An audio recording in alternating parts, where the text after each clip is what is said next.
비트코인과 엔비디아 주식과 차이점은 엔비디아는 뉴욕 거래소에서만 거래가 되지만 비트코인은 전 세계 거래소에서 거래됩니다.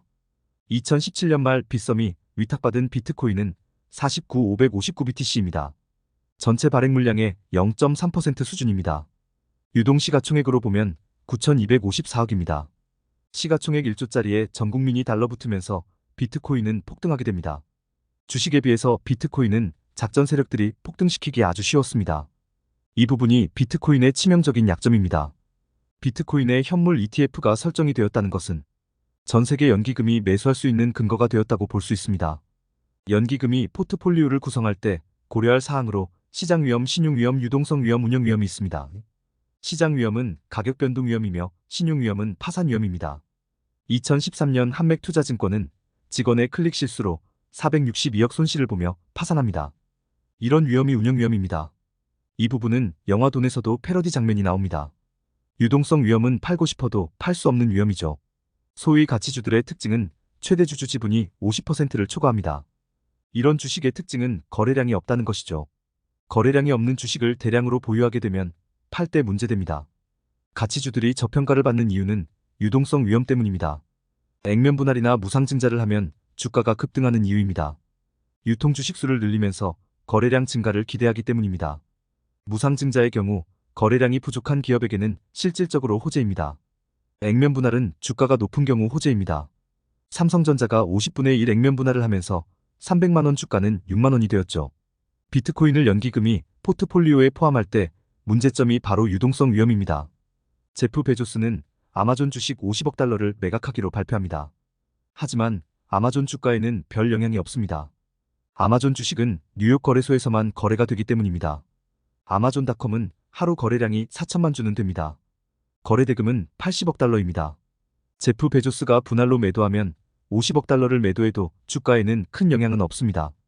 비트코인은 전 세계 거래소에서 거래가 되기 때문에 약간의 매물만 나와도 급락합니다. 연기금이 비트코인을 편입할 때 유동시가총액으로 편입을 하기 때문에 많은 물량을 편입할 수 없습니다. 올해 비트코인이 급등한 이유는 현물 ETF 승인입니다. 호재가 선반영되었습니다. 비트코인 현물 ETF 승인이 비트코인 가격을 급등시킨 이유는 금 ETF에서 찾을 수 있습니다. 2004년 11월 1일 SEC에서 금 ETF를 승인한 이후에 금 가격은 폭등합니다. 금의 경우에는 실물을 보관하기 어렵죠. 금 ETF가 투자자들의 금 투자를 대폭적으로 이끌었습니다. 이에 반해서 비트코인은 보관이 쉽습니다. 거래소에서 비트코인을 매입하면 되는데 굳이 ETF를 매입할 이유는 없습니다. 비트코인 현물 ETF로 비트코인이 급등한 이유는 연기금 등 기관 투자자들의 매수를 이끌 수 있는 수단이 되기 때문이죠. 캐나다 연기금이 가상자산을 투자하려고 했던 시기는 2021년입니다. 실질금리가 마이너스로 하락하면서 대체 투자 자산을 찾았기 때문입니다. 현재는 실질금리가 2% 수준입니다. 비트코인이 급등하려면 실질금리가 마이너스로 하락해야 합니다.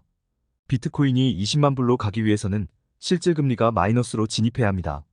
비트코인 현물 ETF가 승인이 되어도 유입 물량은 제한적이기 때문입니다.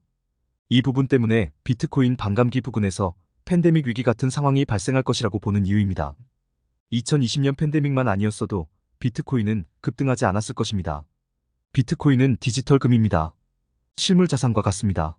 물건이죠. 채권은 마음대로 만들 수 있습니다. 저는 자산을 1조 만들 수 있습니다. 제 친구에게 1조 받기로 했기 때문입니다. 국채가 채권이죠.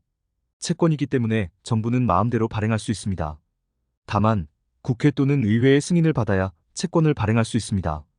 2020년 미국 정부는 국채를 대량으로 발행하고 이를 연준이 인수하면서 달러는 발행이 됩니다. 비트코인은 물건이므로 급등하게 됩니다.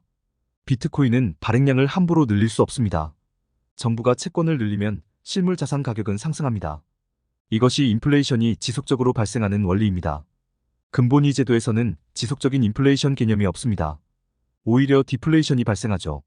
화폐가 물건이므로 정부는 화폐를 함부로 발행할 수 없습니다. 금이 존재해야만 발행이 가능하죠. 비트코인 급등 요건을 한마디로 표현하면 실질금리의 마이너스입니다.